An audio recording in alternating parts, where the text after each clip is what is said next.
Hello, bonjour et bienvenue dans le Cosmic Live du 18 juillet. Comme d'hab, j'ai canalisé des petits messages par écrit et puis je tirerai quelques cartes à la fin. Alors, il y a pas mal de trucs qui sont dans la continuité de ce qu'on a vu la semaine dernière.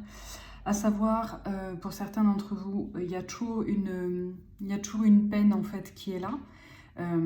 Encore une fois, on n'est pas dans un truc où on n'est pas dévasté, mais ça pèse. Il y a quelque chose qui pèse un petit peu sur le cœur, mais on en est conscient et on est aussi conscient que pour beaucoup d'entre vous, c'est un mal pour un bien, et pour beaucoup d'entre vous aussi, comment dire, il n'y a pas de rébellion, il n'y a pas de, on s'insurge pas parce que c'est fini, etc., ou parce que ça se termine, ou parce qu'en fait on pensait que ça continuait, en fait non, parce qu'en fait il y a quelque chose en vous qui sait que c'est pas juste la fin d'un projet, d'une relation, je sais pas moi, d'une envie, d'un truc, c'est ça clôt vraiment un chapitre. Et votre âme le sait, et donc quelque part, c'est aussi pour ça qu'il y a il y a aussi en arrière, en tâche de fond, bon, bref, il y a aussi derrière tout ça la conscience du fait que soit ça pouvait pas vraiment durer, soit c'était pas vraiment bénéfique pour vous. Et donc jusqu'à présent, on pouvait se raconter un peu des histoires pour se dire non, mais si, quand même, nanani, nanana. Mais là, en fait, il y a une espèce de conscience, voilà, on arrête un peu de se voiler la face, et si on est honnête avec nous-mêmes, bon bah, oui, ça s'arrête, mais normal, quoi, il y a quelque chose un peu comme ça. Donc, alors, garder cette peine, ça ne veut pas dire qu'on va l'entretenir, hein, mais voilà, ne fuyez pas cette peine-là. Le fait de la ressentir, ça vous permet aussi de toucher au fait que, en effet, il faut la laisser partir, et c'est mieux de de laisser partir ce que la peine symbolise, matérialise, que ce soit, encore une fois, hein, une personne, une situation, un projet, peu importe. Et c'est vraiment ça qui permet de faire son deuil. Et de ne pas, justement, voilà, j'ai de la peine, je me dis, allez, je passe à autre chose, je fais diversion, en gros, mais ce truc est toujours là. Et c'est dans ces moments-là, en fait, que ça gangrène, que ça se cristallise, et que du coup, on s'en sort plus. Donc, laissez passer ces trucs-là, acceptez que pendant encore, je dirais, quelques semaines, ça va être un petit peu là, ou ça va être un petit peu en travers de la gorge, mais c'est pas non plus, voilà, c'est pas lourdingue en fait comme situation, c'est juste un peu, ah oui tiens, c'est vrai que c'est pas ouf.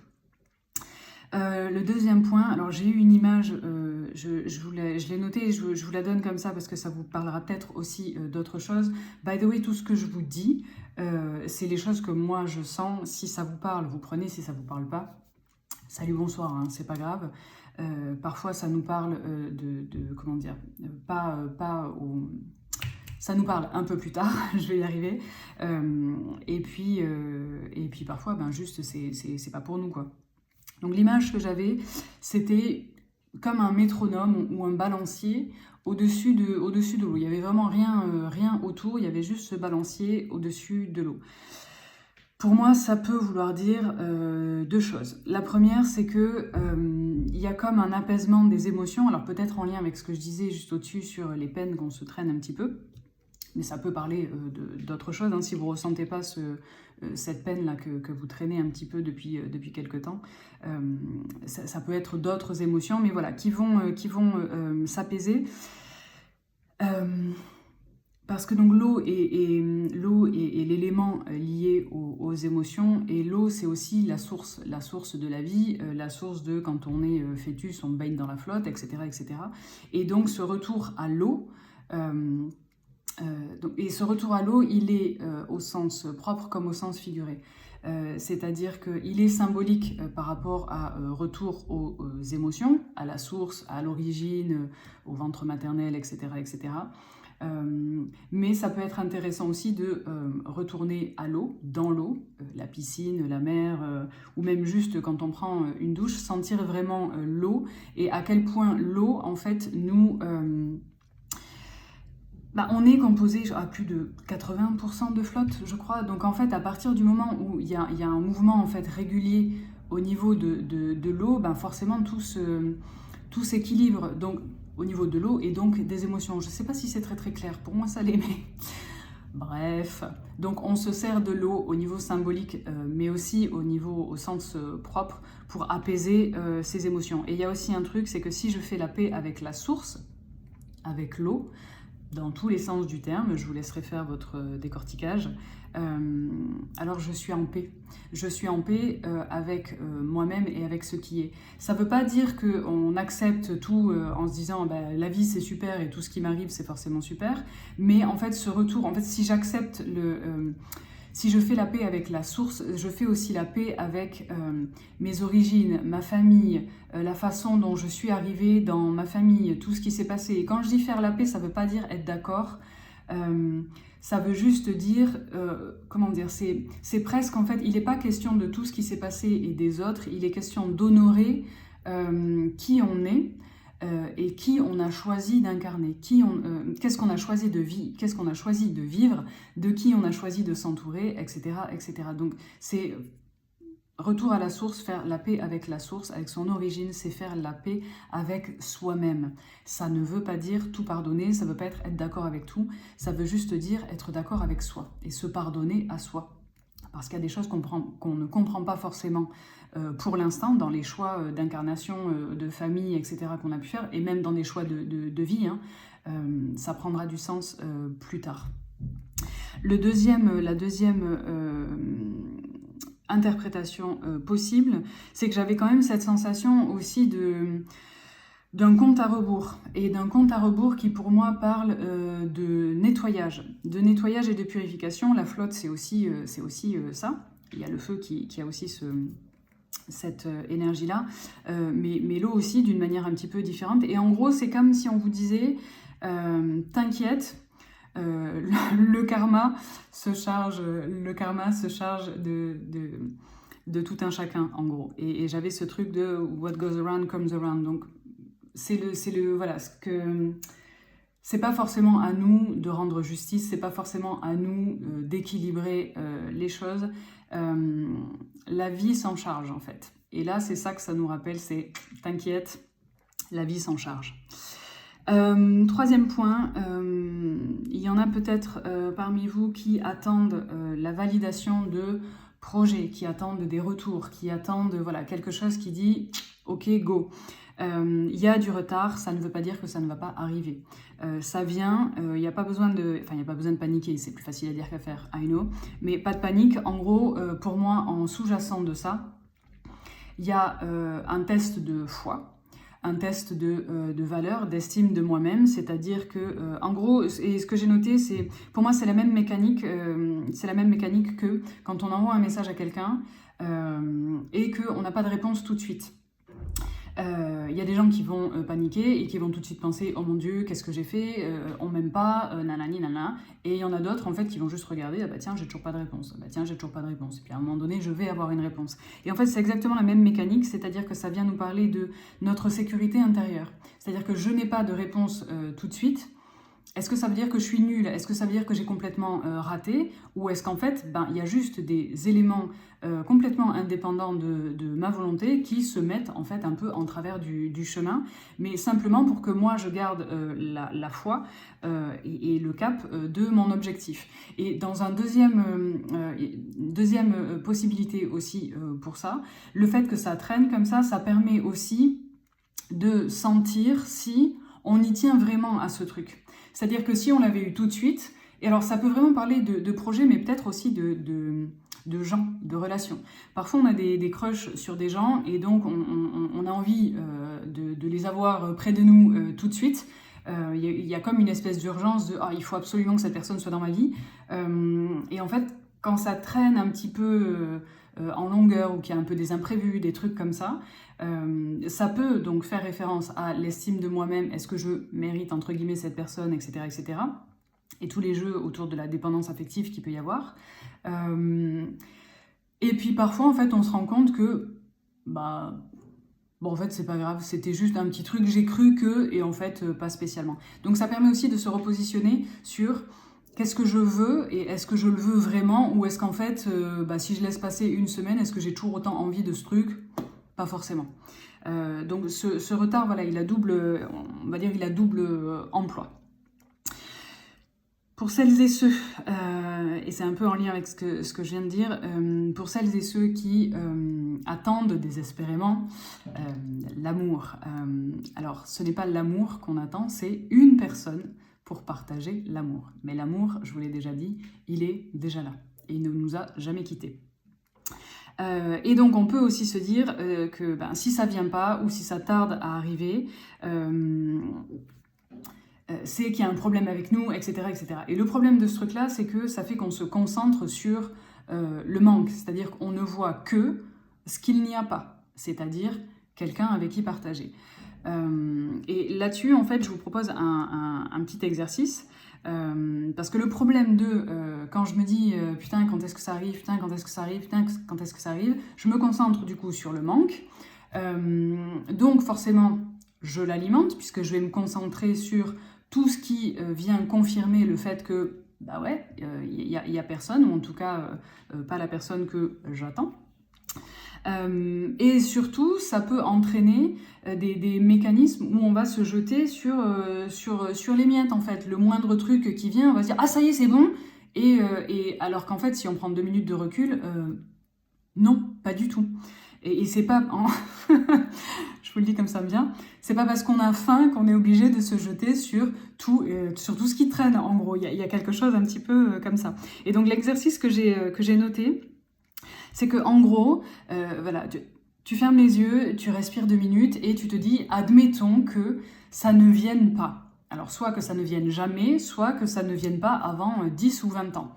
Faut vraiment, on ne parle pas de 2-3 mois. Hein. Admettons, pendant 10 ans, tu sais que la personne que tu attends, ou en tout cas le fait de vivre un truc, une histoire d'amour, ça ne viendra pas avant au moins 10 ans. Tu fermes les yeux et en fait, laisse monter ce qui vient. C'est-à-dire que ce qui peut monter, c'est soit il y a quelque chose qui vient et qui dit non, mais pas du tout, j'attends 10 ans, pas du tout, ça vient jamais, pas du tout. Et donc là, ça vient te confirmer que arrête de stresser, ton âme, elle sait que c'est prévu, donc en fait, passe à autre chose, occupe-toi en attendant, mais tu sais que ça vient. Et s'il n'y a pas ce petit truc un peu en réaction de « mais bien sûr que ça va venir », en fait, observe que si je me dis, voilà, pour les 10 prochaines années, les 20 prochaines années, ou même jusqu'à la fin de mes jours, en fait, je serai célib, je serai solo. Qu'est-ce que ça fait, en fait, à l'intérieur? Parce que quand on se le dit, on se dit « oh mon Dieu, ce sera absolument abominable, etc. etc. » Et en réalité, quand on vient sentir cet espace, c'est pas forcément le cas pour tout le monde, hein, mais pour avoir fait l'exercice de me visualiser en vieille dame avec son chien empaillé complètement solo du ghetto, ça a vachement, en fait, apaisé ce besoin de partager, ce besoin de connexion. Parce qu'en fait, il y avait quelque chose d'assez doux. Alors évidemment que c'était pas la situation comment dire, c'était pas la situation dont je rêvais, et c'est pas la situation dont je rêverais non plus, mais si ça devait arriver, j'arriverais quand même à trouver une forme d'épanouissement, une forme d'apaisement, etc., etc. Et quand vous arrivez en fait à trouver cet espace où il y a juste vous, mais c'est pas si terrible, et parfois même il y a quelque chose d'assez doux en fait dans cette expérience-là, en tout cas dans cette visualisation-là, ça permet de se défaire de l'attente. C'est-à-dire qu'en gros, si ça vient, c'est chouette, si ça vient pas, ce sera chouette aussi. Et on n'est pas en train de dire à l'univers, je suis d'accord pour que ça vienne pas, hein. Mais ça permet juste d'apaiser le mental, d'apaiser les émotions sur le fait que, ok, ça vient, c'est cool, ça vient pas, ce sera cool aussi en fait. Et ça permet du coup, en fait c'est la différence entre j'attends quelqu'un et je suis à la fenêtre telle une vieille personne et je tire le rideau et je guette comme ça, et donc forcément ça génère du stress, et à chaque fois que je regarde et qu'il n'y a personne, et ça me saoule, je m'énerve, etc., etc. Et donc on alimente le manque, la frustration, etc., etc. Ou en fait juste je sais que j'attends quelqu'un, et ben j'ouvre la porte, enfin je déverrouille la porte, je peux mettre un petit signe sur la porte entrée c'est ouvert. J'ai rien d'autre à faire en fait que d'attendre, ma porte est ouverte. Et en fait c'est ça que ça permet de faire cet exercice-là, ça permet d'ouvrir la porte. Parce que souvent on croit que parce qu'on attend quelqu'un, parce qu'on a envie de vivre une histoire d'amour, etc., on est ouvert, sous prétexte qu'on a envie d'avoir quelqu'un dans notre vie, on est ouvert, la porte est ouverte. Alors qu'en fait, pas du tout. On a envie de vivre quelque chose avec quelqu'un, si et seulement si, ça répond à ça, ça répond à ça, ça répond à ça, ça répond à ça, etc., etc. Donc en fait, c'est tellement conditionnel que ça ne peut pas arriver. Et souvent, on ne se rend pas forcément compte, mais avoir quelqu'un dans sa vie, oui, c'est très cool. Partager, oui, c'est très cool, mais ça va quand même venir chambouler des bases, des choses qu'on avait en tant que célib, et sur lesquelles, il ne va pas falloir forcément faire une croix, hein, pas du tout, mais il y a des choses qu'il va falloir adapter un petit peu en fait. La personne va s'adapter à moi, je vais m'adapter à l'autre personne, et on va s'adapter pour pouvoir faire marcher quelque chose à deux. On n'est pas du tout dans le sacrifice, hein, je vous vois venir, mais vraiment plus dans et l'adaptation à l'autre ne veut pas dire je fais ce que l'autre attend de moi. Okay, c'est une double adaptation qui est juste logique en fait. Et donc parfois on a envie d'avoir quelqu'un dans notre vie, mais tout en gardant absolument toute notre vie telle quelle sans rien changer. Bon chance. Donc c'est pour ça que voilà, il y a besoin de déverrouiller la porte, et parfois quand ça ne vient pas, c'est parce qu'en réalité, si ça venait là, et vous pouvez vous poser la question, hein, admettons demain, cette personne elle est là et c'est bon, tu peux vivre ta love story. Est-ce que tu es prêt? Est-ce que tu es prête? Tu vois? Ou est-ce qu'au contraire, ça te fait flipper et tu dis, oula, oui, non, mais en fait, ça voudrait dire qu'il y a ça, il y a ça, il y a ça. Ok, bon ben, on va déjà déblayer ça, et puis après on verra ce qui arrive. Qu'est-ce que j'ai noté d'autre là-dessus? Je crois que c'était tout, globalement. Ouais, je crois que c'était tout. Et de manière générale, et je vous le répète souvent, mais je vous le redis, on n'est pas fait pour être seul, en tant qu'être humain, en tant qu'âme incarnée. On est fait pour vivre des relations. Parce que c'est aussi à travers la relation à l'autre que je me connais moi. Donc en fait, à part peut-être vraiment dans de très très rares cas où il y a vraiment des gens qui sont en mode ermite, reclus, total, etc., etc., pour moi c'est une évidence en fait qu'on est fait pour vivre l'amour et partager l'amour. C'est juste que parfois on en a une vision assez réduite en fait. On se dit voilà, si je vis l'amour, ce sera comme ça et ça va se passer comme ça et on va faire ça, ça, ça. Bah pas forcément en fait. Et l'idée c'est plutôt de juste j'ouvre la porte à l'amour, je suis prête à vivre une relation qui me convienne. Et en fait, il y a juste besoin de ça. Je veux vivre une relation qui me convient parfaitement. Et le reste, vous laissez la vie se charger de qui elle vous amène, comment, pourquoi, etc., etc. J'ai canalisé par écrit un petit message, le petit mot de la fin. Alors du coup, il était un peu long. Hop. J'ai demandé pourquoi on était aussi réticent au changement, de manière générale, parce que ça revient pas mal là, dans les guidances que j'ai pu faire dernièrement, et de manière générale dans la vie, hein, moi la première. Et donc, je vous lis ce que j'ai canalisé du coup. La mort, qui pourtant vous a fait naître, est votre plus grande peur. Vous n'y voyez qu'une fin, la fin de tout ce qui est bien. Or, soyez honnête, toutes les fins de votre vie n'ont-elles amené que désolation?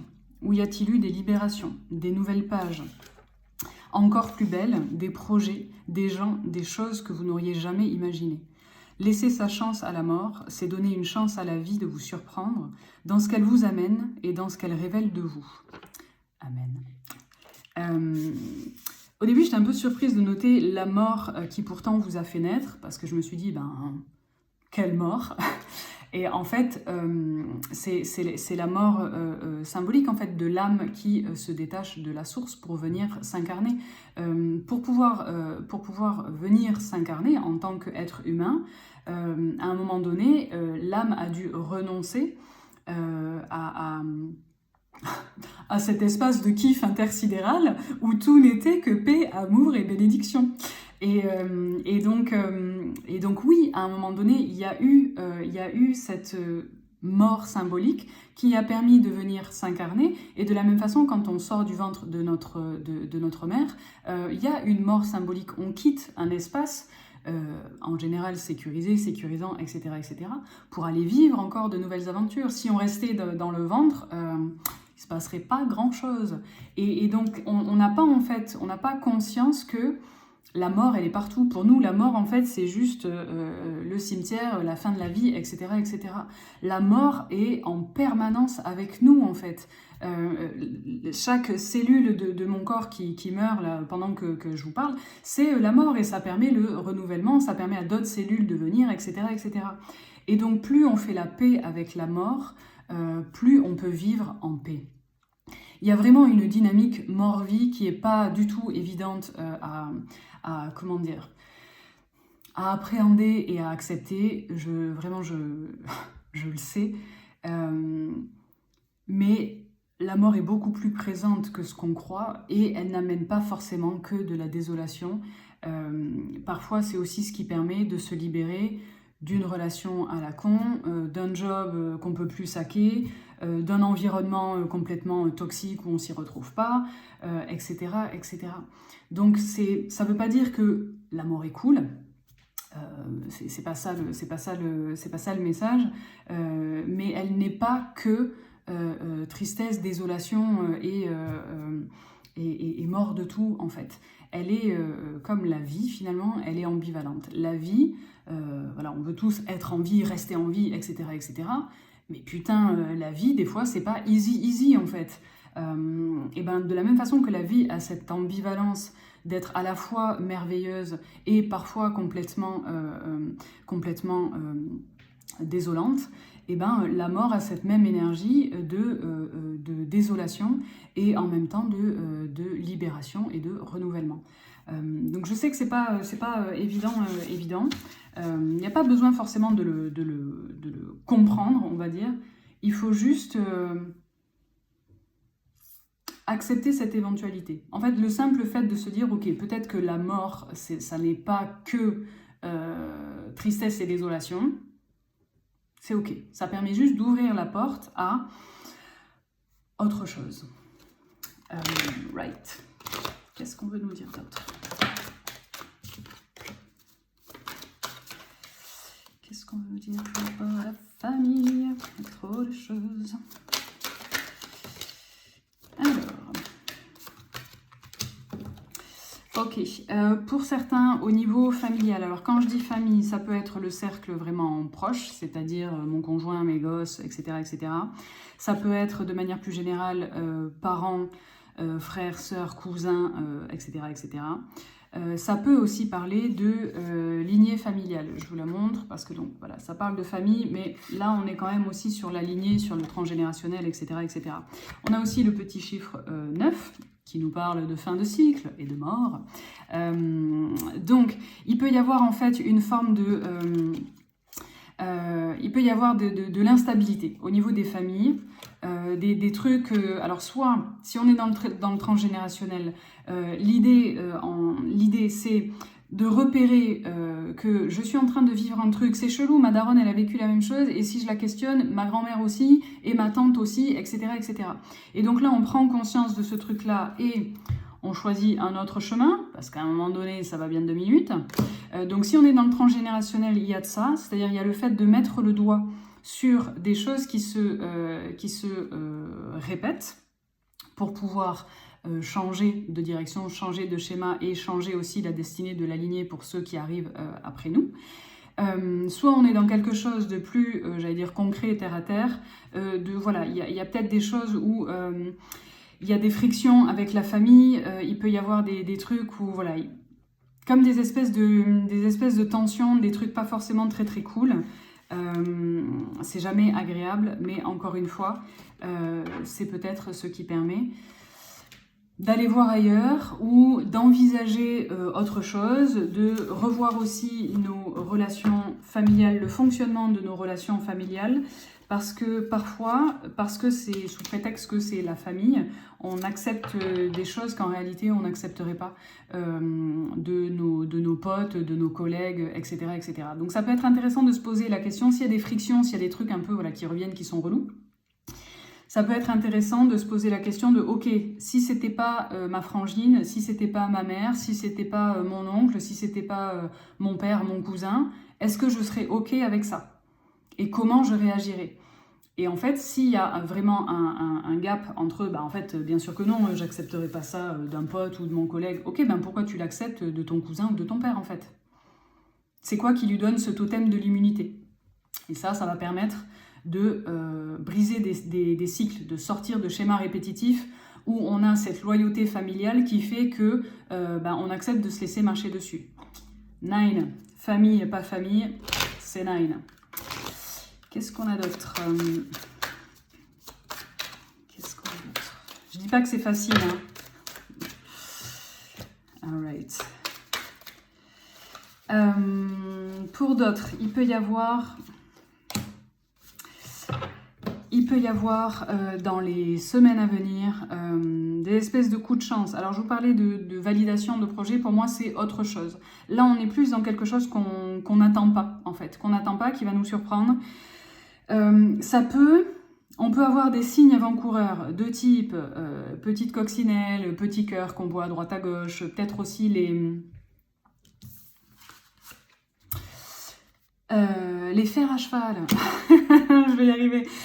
Donc tous ces petits trucs, il peut y avoir aussi d'ailleurs du muguet. C'est plus la saison, mais donc du coup, s'il y a un truc, si vous voyez passer du muguet ou une image avec du muguet ou ce genre de truc, ça peut être le signe que luck is coming, quelque chose va venir. Et potentiellement, alors quand je dis c'est quelque chose qu'on n'attendait pas forcément, oui et non, c'est-à-dire qu'on ne l'attend pas parce qu'en fait c'est tellement, ça nous paraît tellement surréaliste, un peu naïf, un peu rêveur, etc., que pour moi c'est presque en lien avec des rêves d'enfant. Vous voyez, des trucs un peu où on se dit, j'en sais rien moi, quand je serai grande, j'aurai une maison au bord de l'eau. Bon il y a un truc en fait... alors c'est peut-être pas des trucs aussi big, mais pour moi il y a quelque chose un petit peu comme ça. Et pour certains, cette chance, en tout cas ce coup de chance plutôt, on va dire, va vous permettre de faire un voyage, que ce soit un voyage concret, que ce soit un déplacement ou que ce soit un voyage intérieur. C'est-à-dire que un voyage intérieur, en fait, c'est quelque chose qui... Comment dire ? C'est une forme d'introspection, c'est une forme d'exploration. Je cherche un exemple un peu concret, parce que là, tout de suite, comme ça, c'est un peu vaseux. Qu'est-ce qui pourrait... je vais vous prendre un exemple de ma personne. J'étais allée voir une médium il y a plusieurs années. Et donc elle me tire les cartes, machin et tout. Honnêtement, j'ai pas grand souvenir de ce qu'elle m'a dit. Par contre, je me souviens qu'on avait parlé du bouquin de Lise Bourbeau, Écoute ton corps. Et donc je sais pas pourquoi, mais voilà, je lui en parle, elle m'en parle. Il se trouve que elle connaît très très bien Lise Bourbeau et elle me dit, justement, elle vient faire une conférence à Metz. 2 mois après, un truc comme ça. Je me dis, improbable, je m'inscris, donc j'y vais. Et lors de cette conférence-là, j'ai gagné en fait une année d'atelier avec Écoute ton corps. Et donc c'est un coup de chance, parce que pour le coup, vraiment, jamais j'aurais parié, misé là-dessus. Et ça m'a permis un voyage intérieur, c'est-à-dire ça m'a permis de trouver... un autre chemin, une autre façon de fonctionner, ça m'a permis des compréhensions, ça m'a permis de... En gros, c'est un peu comme si j'étais sur un chemin tout tracé où, ok, moi je suis comme ça, ma vie ce sera ça, ça, ça. Et en fait, ce truc-là, les ateliers, Écoute encore avec Lise Bourbeau, ça a complètement redirigé ma vie, en fait. Ça a complètement... redéfinit qui je suis réellement et donc forcément ce que je fais, comment je réagis et toute ma vie derrière. Donc alors, ce ne sera pas forcément des voyages intérieurs aussi, transformateur, mais ça peut parce que juste derrière, il y a la naissance. Et donc, ça peut aussi parler de déblocage par rapport à la maternité pour certains. Et la naissance, ça peut aussi parler de nouveaux projets, nouveaux chapitres de vie, nouvelles façons de voir le monde, nouvelles relations, etc., etc. Et pour moi, c'est quelque chose qui va nous sortir,